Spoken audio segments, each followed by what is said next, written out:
Hi hello నమస్తే, welcome to Crick monkey. ఇక్కడ మనం క్రికెట్ గురించి మాత్రమే మాట్లాడుకుందాం. ఇక మిగతా ప్రపంచం అంతా తగలబడిపోతున్నాం మనకు అనవసరం. అందుకే డైరెక్ట్గా పాయింట్కి వచ్చేస్తున్నాం.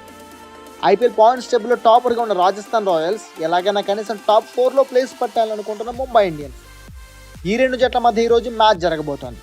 మరి సూపర్ ఫామ్తో ఉన్న రాజస్థాన్తో ఫామ్ కోసం ఇంకా తంటాలు పడుతున్న ముంబై ఫైట్ ఎలా ఉండబోతోంది? ఈ మ్యాచ్ కూడా గెలిచి టాప్ ప్లేస్ను రాజస్థాన్ కాపాడుకుంటుందా, లేక జైపూర్ గడ్డ మీద తిరుగులేని రాయల్స్ను అక్కడే ఓడించి ముంబై తన సత్తా ప్రూవ్ చేసుకుంటుందా? అసలు ఈ మ్యాచ్లో గెలిచే ఛాన్స్ ఏ టీంకి ఉంది? ఏ టీం బలంగా ఉంది? ఏ టీంకి ఈ మ్యాచ్ టఫ్ కాబోతుంది? ఇలాంటి విషయాలపై కంప్లీట్ అనాలిసిస్ చేసి ఫైనల్ రిజల్ట్ ఎలా ఉండబోతుందో అంచనా వేయబోతోంది Cric Monkey. So let's get into the analysis.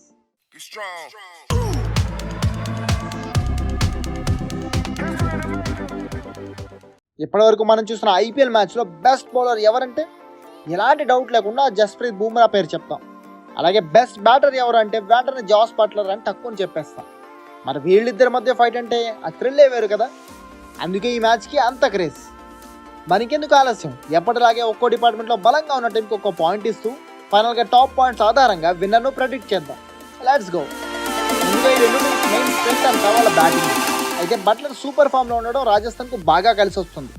Samson, Parag, హిట్మైర్, Jurel, Powell కూడా మంచి టచ్లో ఉన్నారు. ఒక పక్క టీమ్ కెప్టెన్గా సంజు కీ రోల్ పోషిస్తుంటే మరో పక్క ప్రతి మ్యాచ్లో పరాగ్ మ్యాచ్ విన్నింగ్స్తో ఆధార కొడుతున్నాడు.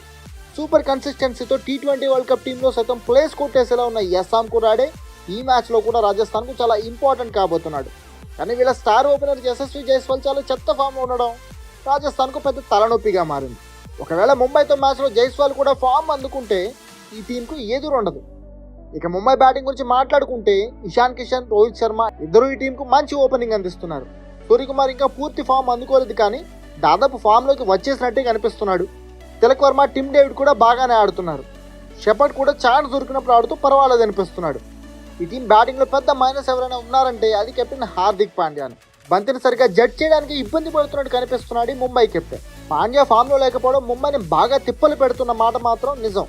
ఇక ఈ రెండు టీమ్స్ బ్యాటింగ్ను గమనిస్తే ఎవరో ఒకరిద్దరు తప్ప అందరూ ఫామ్లో ఉన్నట్టే కనిపిస్తున్నారు. కానీ 2 సెంచరీలు బాదిన బట్లర్, వరుస పెట్టి హాఫ్ సెంచరీలు బాధిస్తున్న పరాగ్ ఉన్నారు. కాబట్టి ఈ పాయింట్ ఎలాంటి డౌట్ లేకుండా రాజస్థాన్కి ఇవ్వాలని క్రిక్ మంకీ డిసైడ్ అయింది. ఇక బౌలింగ్ గురించి మాట్లాడుకుంటే అసలు ఈ రెండు టీమ్స్ బౌలింగ్ కంపేర్ చేయడమే పెద్ద తప్పు. Trent Boult, Avesh Khan, Kuldeep Sen, burger ఇలా రాజస్థాన్ పేసర్లంతా చక్కగా బౌలింగ్ చేస్తున్నారు. చాహల్, అశ్విన్ కూడా స్పిన్తో మ్యాజిక్ చేస్తున్నారు. ముఖ్యంగా చాహల్ అయితే ఎరగదీస్తున్నాడు. ఈ రెండు టీమ్స్ ఆడిన గత మ్యాచ్లో బౌల్ట్ 3 వికెట్లతో చెలరేగాడు కూడా. ఇక ముంబై బౌలర్లలో ఒక బూమ్రా తప్ప ఎవరూ ఫామ్లో లేరు. వికెట్లు తీస్తున్నా కూడా గెరాల్ కోట్జీ భారీగా రన్స్ ఇచ్చేస్తున్నాడు. ఆకాష్ మధువాల్ అయితే లాస్ట్ ఇయర్ ఉన్నంత ఫామ్లో ఈ ఇయర్ లేడు. వెటరన్ స్పిన్నర్ పీయూష్ చావ్లా కూడా పెద్దగా ఆడడం లేదు. అందుకే అతన్ని పక్కన పెట్టేసిన పాండ్యా శ్రేయాస్ గోపాల్ని ఆడిస్తున్నాడు. ముంబై ఆడిన లాస్ట్ మ్యాచ్లో గోపాల్ బాగానే బౌలింగ్ చేశాడు, కానీ అతని ఎకానమీ కూడా చాలా ఎక్కువగానే ఉంది. అంటే రన్స్ ఎక్కువగా ఇచ్చేసాడు అన్నమాట. సో రెండు జట్ల బౌలింగ్ అటాక్ను కంపేర్ చేస్తే ఎవరో టఫ్గా ఉన్నారో ఇట్టే తెలిసిపోతుంది. అందుకే క్రిక్ మంకీ కూడా ఈ పాయింట్ ఎలాంటి డౌట్ లేకుండా రాజస్థాన్కి ఇచ్చేస్తుంది. ఇక పిచ్ గురించి మాట్లాడుకుంటే ఈ మ్యాచ్ జరుగుతుంది జైపూర్లోని సవాయ్ మాన్సింగ్ స్టేడియంలో. ఇక్కడ పిచ్ బ్యాటర్లకు బాగా హెల్ప్ చేస్తుంది. అదే టైంలో ఇక్కడ స్పిన్నర్లకు మంచి టర్న్ బౌన్స్ లభిస్తుంది. దీంతో వాళ్ళు బ్యాటర్లను తెగ ఇబ్బంది పెడతారు. అయితే పేసర్లు మాత్రం వికెట్ల కోసం ఇక్కడ కష్టపడాల్సింది.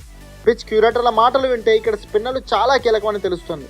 సో స్పిన్ విషయంలో చాలా అశ్విన్ లాంటి బెటర్ బౌలర్లు ఉన్న రాజస్థాన్కి ఈ పిచ్ నుంచి ఎక్కువ సపోర్ట్ ఉంటుంది. ముంబైలో కూడా శ్రేయాస్ గోపాల్, మహమ్మద్ నబీ ఉన్నప్పటికీ ఈ రెండు జట్టులో ఎవరు బెస్ట్ అని అడిగితే మాత్రం ఖచ్చితంగా రాజస్థాన్కే ఓటేయాల్సి ఉంటుంది. దానికి తోడు హోమ్ గ్రౌండ్ కావడం, అలాగే ఈ పిచ్ పై రాజస్థాన్ టాప్ ఫామ్లో ఉండడం, ఇవన్నీ కలిపి చూస్తే ఖచ్చితంగా ఈ పిచ్ పై రాజస్థాన్కి ఎక్కువ గెలిచే ఛాన్స్ ఉన్నట్టు కనిపిస్తుంది. కాబట్టి ఈ పాయింట్ కూడా రాజస్థాన్కి ఇవ్వాలని డిసైడ్ అయింది క్రిక్ మంకీ. ఇక టాస్ గురించి మాట్లాడుకుంటే జైపూర్ పిచ్ పై టాస్ చాలా కీ రోల్ ప్లే చేస్తుంది. ఎందుకంటే ఇక్కడ ఫస్ట్ ఇన్నింగ్స్ కన్నా సెకండ్ ఇన్నింగ్స్లో బ్యాటింగ్ ఈజీ. సెకండ్ ఇన్నింగ్స్లో పేసర్లకు పిచ్ నుంచి దాదాపు ఎలాంటి హెల్ప్ ఉండదు. అలాగే ఇక్కడ ఈ రెండు టీమ్స్ ఆడిన 7 మ్యాచ్ల్లో 5 సార్లు చేసింగ్ టీం గెలిచింది. కాబట్టి ఈ పిచ్ పై టాస్ గెలిచిన జట్టు ముందుగా బౌలింగే తీసుకునే ఛాన్స్ ఎక్కువగా కనిపిస్తుంది. అందుకని టాస్ ఎవరు గెలుస్తారో ముందుగా చెప్పలేం. కాబట్టి ఈ విషయంలో రెండు టీమ్స్కు చెరో పాయింట్ ఇస్తుంది క్రిక్ మంకీ. ఇక Rajasthan and Mumbai head to head IPL history కనుక చూస్తే ఈ రెండు టీమ్స్ ఇప్పటివరకు ఐపీఎల్లో 29 మ్యాచ్లు ఆడాయి. వీటిలో రాజస్థాన్ 13 సార్లు గెలిచింది. ఇక ముంబై ఏకంగా 15 సార్లు గెలిచి టాప్లో ఉండగా ఒక మ్యాచ్లో రిజల్ట్ రాలేదు. ఈ స్టేడియంలో ముంబై, రాజస్థాన్ 7 మ్యాచ్లు ఆడాయి. అందులో రాజస్థాన్ ఏకంగా 5 మ్యాచ్లు గెలిచి జస్ట్ 2 ఓడింది. ఈ రెండు టీమ్స్ ఆడిన లాస్ట్ మ్యాచ్లో కూడా ఆల్రౌండ్ షోతో అదరగొట్టిన రాజస్థాన్ అదిరే విజయం సాధించింది. కాబట్టి ఈ విషయంలో కూడా పాయింట్ రాజస్థాన్కి. ఈ మ్యాచ్ లో కీ ప్లేయర్ల గురించి చూస్తే ఎప్పటిలాగే రాజస్థాన్ బ్యాటింగ్ లో బట్లర్, పరాగ్ ఇద్దరిపై భారం పడుతుంది. వీళ్ళిద్దరూ ఆడితే రాజస్థాన్ విన్ అవడం గ్యారంటీ. అదే టైంలో ముంబైలో రోహిత్, సూర్య కనుక రెచ్చిపోతే ఆ టీంను ఆపడం ఇంపాసిబుల్. కాబట్టి ఈ టీంకు వీళ్ళిద్దరు ఇంపార్టెంట్. ఇక బౌలర్స్ లో ముంబైకి బుమ్రా, శ్రేయస్ గోపాల్ కీ ప్లేయర్లు. అవసరమైతే పీయూష్ చావ్లాను కూడా ముంబై ఆడించే ఛాన్స్ ఉంది. రాజస్థాన్ బౌలర్స్ లో బౌల్ట్, చాహల్ ఇద్దరు ఈ మ్యాచ్ లో సత్తా చాటే ఛాన్స్ ఉంది. పవర్ ప్లే లో బౌల్ట్ అండ్ మిడిల్ ఓవర్ లో చాహల్ ఇద్దరు అపోనెంట్ బ్యాటర్స్ ను ఖచ్చితంగా కట్టడి చేయగలరు. అవసరమైతే ఈ మ్యాచ్ లో పరాగ్ కూడా బంతితో హెల్ప్ చేయొచ్చు. ఇక ఫైనల్ గా ప్రెడిక్షన్. మ్యాచ్ ప్రెడిక్షన్ విషయానికి వస్తే మనం ఇచ్చిన పాయింట్ల ప్రకారం 5-1తో రాజస్థాన్ హాట్ ఫేవరెట్ గా కనిపిస్తుంది. ప్రస్తుతం ఈ టీమ్స్ ఉన్న ఫామ్ చూస్తుంటే గెలుపు రాజస్థాన్ అని ఎవరైనా చెప్పేస్తారు. కానీ క్రికెట్ లో మనం ఎన్ని లెక్కలేసినా ఆ రోజు ఏ టీం బాగా ఆడుతుందో అదే గెలుస్తుంది. కాబట్టి ముంబై చేసింగ్ చేసి రోహిత్ తో పాటు సూర్య కూడా చెలరేగితే ముంబై గెలవడం చాలా ఈజీ. మరి చూద్దాం ఏం జరుగుతుందో. అయితే ఇప్పటికైతే క్రికెట్ మంకి ఫేవరెట్ మాత్రం రాజస్థాన్. ఇది వాటి వీడియో. మరి మా అనాలిసిస్ కనుక మీకు నచ్చినట్లయితే ఈ వీడియోకి ఒక లైక్ కొట్టండి. ఇలాంటి మరిన్ని వీడియోల కోసం మా క్రికెట్ మంకి ఛానల్ సబ్స్క్రైబ్ చేసుకోండి. అలాగే మీకు క్రికెట్లో ఏదైనా స్పెషల్ టాపిక్ పై వీడియో కావాలంటే కామెంట్ చేయండి, దానిపై కూడా వీడియో చేద్దాం. మరి అంతవరకు లెట్స్ బ్రీత్ క్రికెట్. ఆడియోస్.